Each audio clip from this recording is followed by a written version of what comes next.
I eat politicians in breakfast. এই কথাষাৰ কৈছিলে পূৰ্বৰ ইলেকশ্যন কমিশনাৰ টি.এন. চেছানে।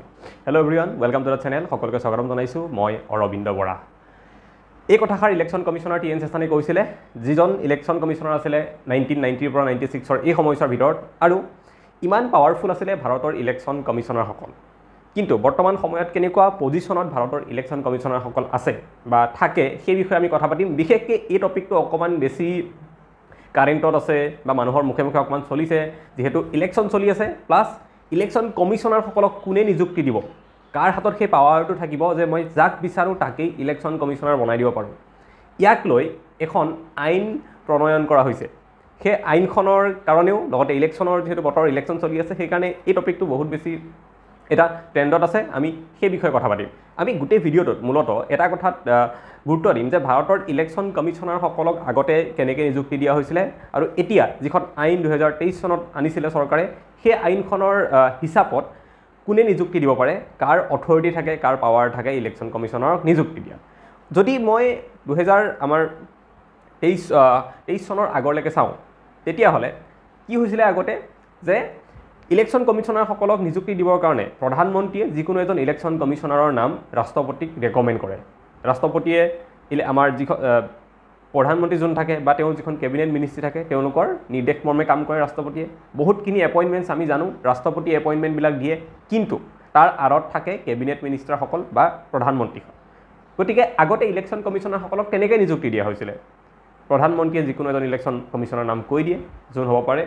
এনেই কৈ দিলে নহ'ব, তেওঁ এনেকুৱা এটা কেটেগৰীত থকা মানুহ হ'ব লাগিব, কেবিনেট ছেক্ৰেটাৰী ৰেংকৰ মানুহ হ'ব লাগিব, IAS অফিচাৰ যোন হয় তেনেকুৱা হ'ব লাগিব। তাৰপিছত তেওঁক নিযুক্তি দিয়ে। কিন্তু 2015 চনত অনুপ বানৱাল নামৰ এজন লোকে কোৰ্টত গৈ পেলাই ক'লে, সুপ্ৰিম কোৰ্টত, যে এইটো ভুল, কাৰণ যদি প্ৰাইম মিনিষ্টাৰে ইলেকশ্যন কমিশনাৰজন চিলেক্ট কৰিব পাৰে, জাষ্ট ৰাষ্ট্ৰপতিয়ে তেওঁক যদি কেৱল এপইণ্টহে কৰে, তেতিয়াহ'লে সেই ইলেকশ্যন কমিশনাৰজনে সেই প্ৰাইম মিনিষ্টাৰজন যিটো পাৰ্টি থাকে, সেই পাৰ্টিটোৰ ফালে কাম কৰাৰ বেছি আশা থাকে। যেনেকৈ 2015 চনত প্ৰধানমন্ত্ৰী আছিলে নৰেন্দ্ৰ মোদী। এতিয়া তেখেতৰ মতে যদি এজন ইলেকশ্যন কমিশনাৰক ৰাষ্ট্ৰপতিয়ে এপইণ্ট কৰে, তেতিয়াহ'লে সেই যিজন ইলেকশ্যন কমিশনাৰ, তেখেতে ইলেকশ্যনৰ সময়ত বিজেপিৰ পক্ষ লোৱাটো এটা চান্স থাকে। ল'বই বুলি কথা নাই, কিন্তু চান্স থাকে বুলি সকলোৱে এটা সন্দেহ হ'বই নিশ্চয় মনত। গতিকে এই কথাটোক লৈ পেলাই অনুপ বানৱালে 2015 চনতেই সুপ্ৰিম কোৰ্টলৈ গৈছিলে, আৰু সুপ্ৰিম কোৰ্টত গৈ পেলাই তেওঁ এটা কথা কৈছিলে যে ইলেকশ্যন কমিশনাৰসকলক নিযুক্তি দিয়াৰ ক্ষেত্ৰত পাৰ্লিয়ামেণ্টে এখন আইন বনাব লাগে, এখন ল' বনাব লাগে, আৰু সেই ল'ৰ হিচাপতহে কি হ'ব লাগে, ইলেকশ্যন কমিশনাৰসকলৰ নিযুক্তি হ'ব লাগে। তেনেকৈ অনুপ বানৱালে তেখেতৰ যুক্তি দিছিলে ক'ত, সুপ্ৰিম কোৰ্টত গৈ পেলাই। আৰু তাৰপিছতেই সুপ্ৰিম কোৰ্টে কি কৰিলে, তেওঁ যিখিনি কথা কৈছিলে অনুপ বানৱালে, সেই কথাখিনিত সুপ্ৰিম কোৰ্ট পতিয়ন গৈছিলে, আৰু সুপ্ৰিম কোৰ্টে কৈছিলে যে কথাটো হয়, এনেকৈ ইলেকশ্যন কমিশনাৰ এজনক কেৱল প্ৰধানমন্ত্ৰীৰ নিৰ্দেশতেই বা প্ৰধানমন্ত্ৰীয়ে ৰেকমেণ্ড কৰাৰ বাবেই ৰাষ্ট্ৰপতিয়ে তেওঁক এপইণ্টমেণ্ট দি দিয়াটো শুদ্ধ কথা নহয়। গতিকে এখন আইন বনাওক, সংসদে এখন আইন বনাওক যে ইলেকশ্যন কমিশনাৰ এজনক কেনেকৈ নিযুক্তি দিব লাগে। আৰু যেতিয়ালৈকে সংসদে এই আইনখন নবনায়, তেতিয়ালৈকে কি হ'ব, তেতিয়ালৈকেওতো যদি ইলেকশ্যন কমিশনাৰ ৰিটায়াৰ হয় কোনোবা, এপইণ্টটো কৰিব লাগিব, হয়নে? গতিকে যেতিয়ালৈকে এই আইনখন নবনে, তেতিয়ালৈকে সুপ্ৰিম কোৰ্টে ক'লে যে এখন বেলেগ কমিটি আমি বনাওঁ, সেই কমিটিখনেই তেতিয়ালৈকে ইলেকশ্যন কমিশনাৰসকলক এপইণ্ট কৰিব। সেই কমিটিখনত কাক কাক ৰাখিলে সুপ্ৰিম কোৰ্টে?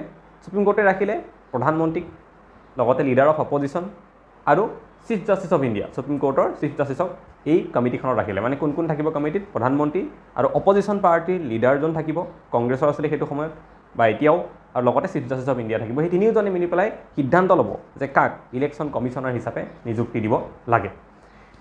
এতিয়া এই কথাটোত চৰকাৰে ভাল পোৱা নাছিলে, আৰু ভাল নাপাই পেলাই চৰকাৰে ক'লে যে আমি এখন আইন বনাম। যিহেতু সুপ্ৰিম কোৰ্টে কৈছে যে এখন আইন বনাওক সংসদে, আৰু যেতিয়ালৈকে আইনখন বনোৱা নহয়, কোন কোন থাকিব কমিশনাৰক এপইণ্ট কৰিবৰ কাৰণে, তেতিয়ালৈকেহে এই সুপ্ৰিম কোৰ্টৰ chief justice, leader of opposition আৰু প্ৰধানমন্ত্ৰী যিখন কমিটি বনাইছে, তেতিয়ালৈকে সেইখন এক্সিষ্ট কৰিব, যেতিয়ালৈকে সংসদে আইনখন নবনায়। গতিকে সংসদে ক'লে বা চৰকাৰে ক'লে ঠিক আছে, তেতিয়াহ'লে আমি এখন আইন বনাই দিওঁ।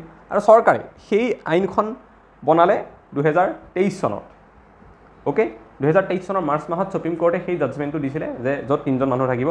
তাৰপাছত আইন বনোৱা কামটো চৰকাৰে আৰম্ভ কৰিলে, এখন বিল পাছ কৰি পেলাই বিল এখন আনিছিলে, chief election commissioner and other election commissioners appointments and terms of office bill, এনেকৈ আনিছিলে 2023 চনত সেইখন। আৰু সেই আইনখনত মতে চৰকাৰে কি কৰিলে, সলনি কৰি দিলে অকণমান। সলনি কি কৰিলে যে ইলেকশ্যন কমিশ্যনক এপইণ্ট কৰিবৰ কাৰণে যিখন কমিটি থাকিব সেই কমিটিখনত এইবাৰ কাক কাক ৰাখিলে চৰকাৰে ৰাখিছে প্ৰধানমন্ত্ৰী লগতে এজন কেবিনেট মিনিষ্টাৰজন ক'ৰ থাকে চৰকাৰৰে থাকে তাৰমানে যিটো পাৰ্টিয়ে ৰুল কৰি আছে সেইটো পাৰ্টিৰে হ'ব সেই মানুহজন মিনিষ্টাৰজন আৰু থাৰ্ড লিডাৰ অফ অপজিশ্যন তাৰমানে আমি ইয়াতে কি দেখা পাওঁ যে দুজন মানুহ প্ৰধানমন্ত্ৰীজন আৰু কেবিনেট মিনিষ্টাৰ যিকোনো এজনক সেয়া প্ৰধানমন্ত্ৰীয়ে যাকে ভাল পায় তেওঁক ল'ব পাৰে সেয়া লাগিলে জয়শংকৰ হওক বৰ্তমান সময়ত বা নিৰ্মলা সীতাৰামন হওক সৰ্বানন্দ সোণোৱালো মিনিষ্টাৰ হৈছে তেওঁলোক হওক যোনে হওক যিকোনো এজনক ল'ব পাৰে প্ৰাইম মিনিষ্টাৰ আৰু লগতে লিডাৰ অফ অপজিশ্যন গতিকে এনেকুৱা এটা কমিটি এখন বনাব বুলি এখন বিল পাছ কৰিলে চৰকাৰে গতিকে এই যিখন কমিটি বনিব বুলি যিখন বিল পাছ কৰা গ'ল সেই বিলখনত বা এই কমিটিখন আমি চালেই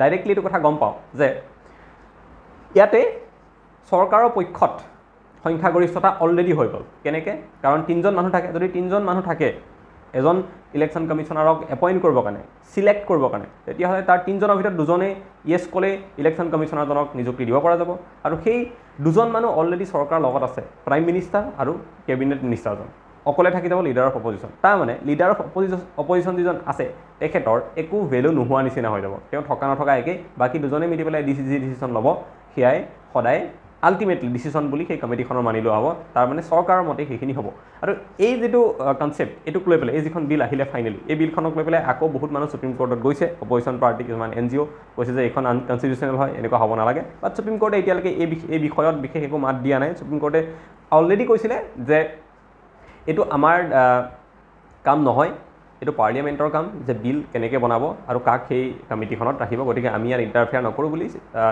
সুপ্ৰিম কোৰ্টে সেই বিষয়ে কৈছিলে আৰু গতিকে ইয়াক লৈ পেলাই যিহেতু সংখ্যাগৰিষ্ঠতা চৰকাৰৰ ফালে আছে প্ৰধানমন্ত্ৰী আৰু কেবিনেট মিনিষ্টাৰ গতিকে ইয়াক লৈ বহুতে সমালোচনা কৰে ক্ৰিটিচাইজ কৰে আৰু এনেকুৱা ঘটনা ঘটি আছে মই সেইবিলাকত নাযাওঁ বহুত বেছি আৰ্গুমেণ্ট মানে নিজৰ অপিনিয়ন বা কিবা দিয়াত মই চিম্পলি টপিকটো বা বিষয়টো জাষ্ট বিৱৰণ এটা দিলোঁ যে কি হৈ আছে আচলতে ইলেকশ্যন কমিশ্যনৰ ক্ষেত্ৰত কোনে ইলেকশ্যন কমিশ্যনাৰক নিযুক্তি দিয়ে এতিয়া ৰিচেণ্টলি 2জন ইলেকশ্যন কমিশ্যনাৰ নিযুক্তি দিয়া হ'ল আমাৰ 3জন ইলেকশ্যন কমিশ্যনাৰ থাকে এজন চিফ ইলেকশ্যন কমিশ্যনাৰ আৰু 2জন ইলেকশ্যন কমিশ্যনাৰ তো সেই 2জন ইলেকশ্যন কমিশ্যনাৰক ৰিচেণ্টলি নিযুক্তি দিয়া হ'ল এই কমিটিখনৰ মতে তেওঁলোককো নিযুক্তি দিয়া হৈছে আৰু ইয়াতেও হয়তো এনেকুৱাই নিশ্চয় হ'ব পাৰে যে যাক প্ৰধানমন্ত্ৰী আৰু কেবিনেট মিনিষ্টাৰ বিচাৰিছে তেওঁলোককে ইলেকশ্যন কমিশ্যনাৰ হিচাপে নিযুক্তি দিয়া হৈছে তেনেকুৱা কিছুমান অভিযোগো অপজিশ্যন পাৰ্টিৰ এই ৰিচেণ্টলি যি 2জনক নিযুক্তি দিলে তাতে আছে ইয়াৰ পৰা যদি এই প্ৰচেছ যিটো আছে এইটোৱে যদি ভাৰতীয় গণতন্ত্ৰক কিবা ক্ষতি কৰে কাৰণ এটা পাৰ্টিৰ ফালে গুচি যদি যায় সেই ইলেকশ্যন কমিশ্যনাৰকেইজন আৰু ইলেকশ্যন কমিশ্যনাৰকেইজনৰ পাৱাৰ বহুত কাৰণ গোটেই দেশত ইলেকশ্যন কেনেকৈ হ'ব কি হ'ব কোনোবা যদি কেণ্ডিডেটক ডিছকুৱালিফাই কৰিব লাগে কাৰোবাক যদি মডেল কোড অফ কণ্ডাক্ট নমনাৰ কাৰণে তেওঁক কেম্পেইন কৰাৰ পৰা মানা কৰে এই গোটেইবিলাক পাৱাৰ বা কোনোবাক ছাছপেণ্ড কৰা এনেকুৱা গোটেই বহুতখিনি পাৱাৰ ইলেকশ্যন কমিশ্যনৰ হাতত থাকে গতিকে ইমানখিনি পাৱাৰ যদি থাকে আৰু সেই ইলেকশ্যন কমিশ্যনাৰে যদি কোনোবা এটা পাৰ্টিৰ হৈ কাম কৰে বা পাৰ্টিৰ ফেভাৰত যদি কিবা কাম কৰে তেতিয়াহ'লে অপজিশ্যন পাৰ্টিটোৰ কাৰণে বহুত প্ৰব্লেম হয় আৰু যদি এনেকুৱাই হয় ইলেকশ্যনৰ সময়ত তেতিয়াহ'লে আমাৰ গণতন্ত্ৰৰ যিটো প্ৰক্ৰিয়া ভোটদান প্ৰক্ৰিয়া তাত অকণমান খেলিমেলি হ'ব পাৰে আৰু সেইটো যে কেৱল এতিয়া হ'ব তেনেকুৱাই নহয় এই আইনখনটো সদায় কাৰণে থাকিব আজি চৰকাৰত বিজেপি আছে ঠিক আছে কিন্তু আজিৰ পৰা 10 বছৰ 20 বছৰ পিছত যদি কংগ্ৰেছ বা আম আদমি পাৰ্টি বা তৃণমূল কংগ্ৰেছৰ চৰকাৰ আহে তেতিয়া তেওঁলোকেও সেই একেটা কামেই কৰিব বিকজ তেওঁলোকৰ ওচৰতে প্ৰাইম মিনিষ্টাৰ থাকিব তেওঁলোকৰ ওচৰতে কেবিনেট মিনিষ্টাৰ থাকিব তেওঁলোকেও তেতিয়া সেনেধৰণে ইলেকশ্যন কমিশ্যনাৰ যাক নিজৰ ভাল লাগে যি মানুহে তেওঁলোকৰ কাৰণে কাম কৰিব তেওঁলোকক নিযুক্তি দিব গতিকে এনেকুৱা এটা প্ৰচেছ হ'ব গতিকে আমি বস্তুটোক ইয়াক বিজেপি কংগ্ৰেছ বা কোনোবা পাৰ্টিৰ হৈ নাচাই পেলাই আমি দূৰদৰ্শী হৈ পেলাই আগলৈকে কথাটো ভাবিব লাগে আল্টিমেটলি লছ আমাৰ ভাৰতৰ গণতন্ত্ৰৰ কাৰণে হ'ব যদি ইয়াৰ পৰা কিবা লছ হয় এইখিনিয়ে কথা আকৌ এটা নতুন ভিডিঅ' লৈ পেলাই এনেকুৱা টপিকত লগ পাম আজিলৈ ইমানেই থেংক ইউ